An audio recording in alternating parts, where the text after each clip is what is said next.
challenge, yoga small plates. Hi Facebook, I think you can see okay. We're in my kitchen this morning.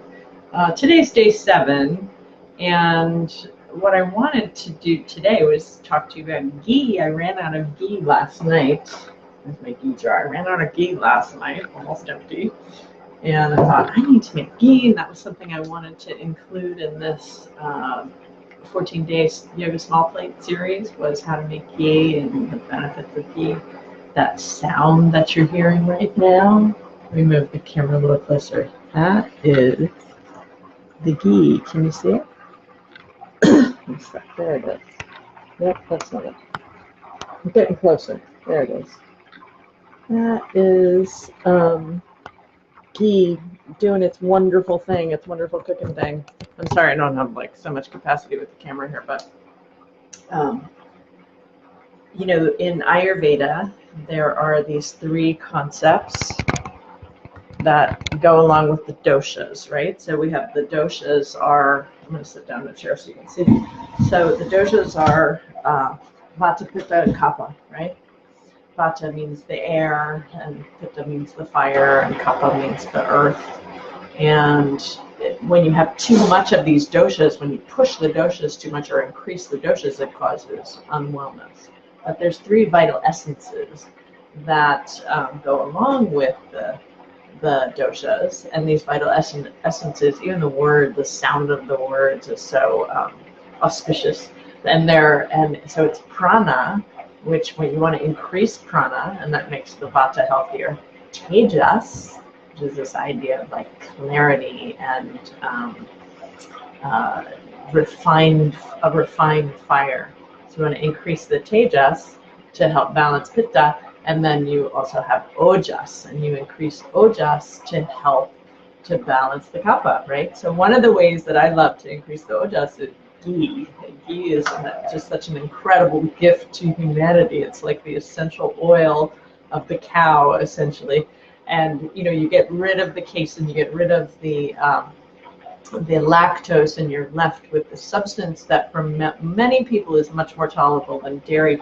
I don't like to use American dairy if I can avoid it, because even the organic, mass-produced organic dairy is not very high quality. So I bought this one. We'll try it. This is the first time I'm trying it out. This is an Irish dairy, and it's grass-fed, and usually the European standards are much better for butter. So this is great.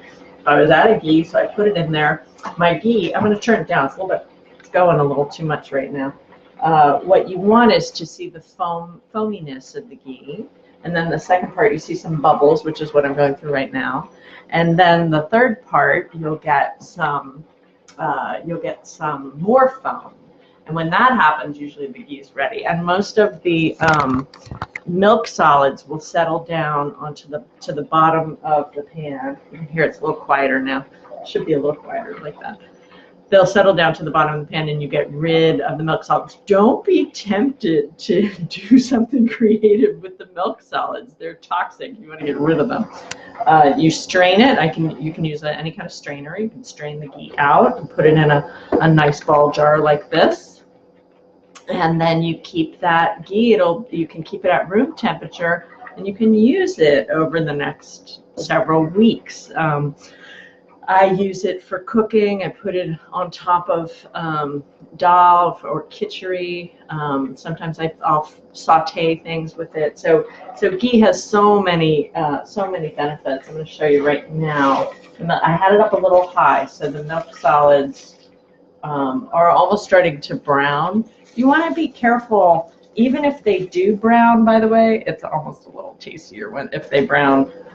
It's not bad, but of course you don't want them to be black, then you've ruined the ghee. But right now it's about ready. It foamed. It's starting to foam a little bit more. I'm going to turn it down really low so that I don't burn any of the milk solids.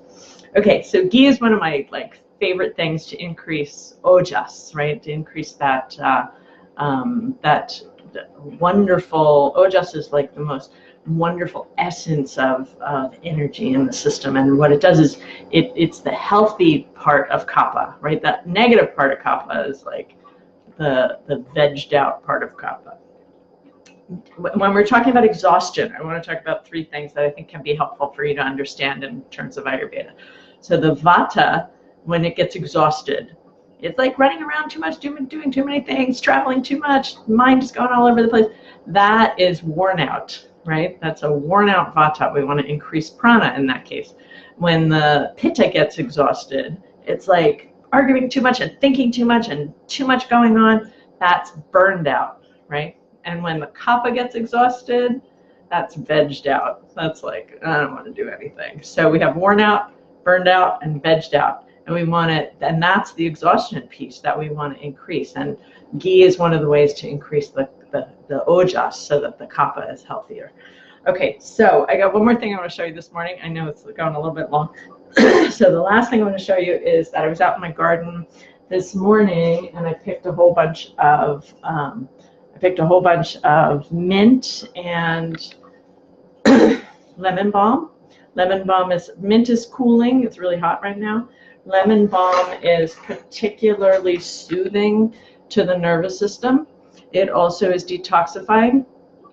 And my husband planted a whole bunch of it right after Fukushima because it also tends to draw radiation out of the system. So I don't know how far down that rabbit hole you want to go, but it's not a bad thing to have on hand. So this morning I boiled water. And I'm going to make what's called an infusion, not a decoction. So again, you can't see so well, but I'm not really doing anything that exciting. I'm just taking the herbs and I'm going to put them in, trying to avoid the ghee here, put them in the hot water. And you do want to get them in there with a spoon and then cover it up. And that is going to sit on my stove for about half an hour. It's not being heated at all. The water was boiling, then done. So it's going to sit on my stove for about half an hour, and then I'll have an infusion of mint and lemon balm. I'll put that in a big ball jar. I'll stick it in my fridge, and it's great for soothing the nervous system as well as cooling the nervous system. So really good for this time of year. So I hope that you enjoyed. Please leave me messages, comments to let me know that you were here, comments or questions, or any of your special thoughts about ghee or about tea. This was my little quick ghee and tea video this morning. So leave me any of your thoughts or questions, and I'll see you tomorrow. Thanks for being here. Namaste.